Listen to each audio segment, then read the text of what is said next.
Friends, मेथी ही खूप गुणकारी आहे, खूप फायदेशीर आहे केसांसाठी, आपल्या हेल्थसाठी सुद्धा. आणि मेथी मध्ये भरपूर सारे जीवनसत्व असतात, खजिने असतात, अँटीऑक्सिडंट असतं, डी व्हिटॅमिन्स असतात. तर मेथी ही केसांवर पचनक्रिया सुधारते, पुन्हा केसांवर सुद्धा खूप फायदेशीर आहे. केस जर गळत असेल, टक्कल पडत असेल तर त्यावर खूप रामबाण हा मेथीचा उपयोग आहे. तर मेथी रात्रभर पाण्यात भिजत घातल्याने, त्याचा मेथी पॅक लावल्याने सुद्धा तुमचे गेलेले केस येऊ लागतात. पुन्हा केस जर तुमचे तांबडे किंवा व्हाईट पडत असेल तर ते काळे होण्यास मदत होते. मेथी ही खूप इफेक्टिव्ह आणि खूप फायदेशीर आहे.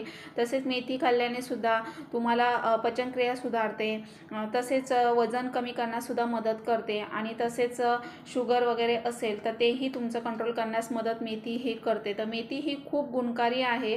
तर इथे मी 2 चमचे मेथी घेतलेली आहे. तर आता आपण, जर तुमच्या केसांमध्ये टक्कल पडायला लागला आहे, तर केस पांढरे होत चाललेले आहेत, खूप वृक्ष गळायला लागलेले आहेत, फाटे फुटलेले आहेत केसांवर, या सगळ्यांवर हा रामबाण उपाय आहे. तर मी इथे 2 चमचे मेथी घेतलेली आहे. तर आता आपण कसं ते तेल बनवणार आहोत, तर ही प्रोसेस शेवटपर्यंत नक्की बघा.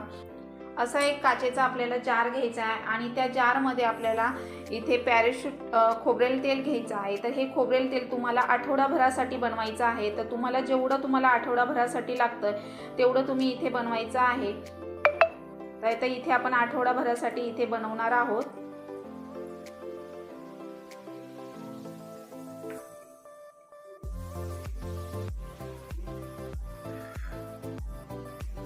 त्यानंतर आता आपल्याला हे मेथी दाणे आहे हे यामध्ये टाकून घ्यायचे आहेत.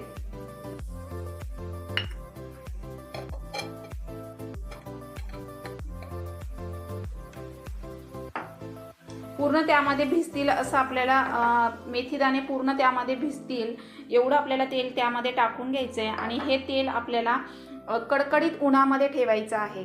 हे मेथी दाण्याचं तेल आहे, तर हे आपल्याला असं कडकडीत उन्हामध्ये ठेवायचे आहे. आणि 3 दिवस लागोपाठ आपल्याला 3 ते 4 दिवस कडकडीत उन्हामध्ये ठेवायचं आहे. आणि पूर्ण चांगलं गरम झाल्यानंतर आपण ते केसांना लावायचं आहे. तर फ्रेंड्स, आता हे तेल मी 4 दिवस उन्हामध्ये ठेवलं होतं आणि आता आपण हे केसांना हे असं लावायचं. हे बघा, पूर्ण आठवडाभरासाठी तयार करून ठेवायचं आणि पूर्ण स्काल्पला आपल्याला आतपर्यंत ते मसाज करून असं लावायचं आहे. म्हणजे मुरलं ना की ते खूप फरक पडतो. तुमच्या केसांमध्ये डॅन्ड्रफ वगैरे झालेला सुद्धा हळूहळू कमी व्हायला लागतो. आणि दर आठवड्याला तुम्ही बनवायचं आहे फ्रेश.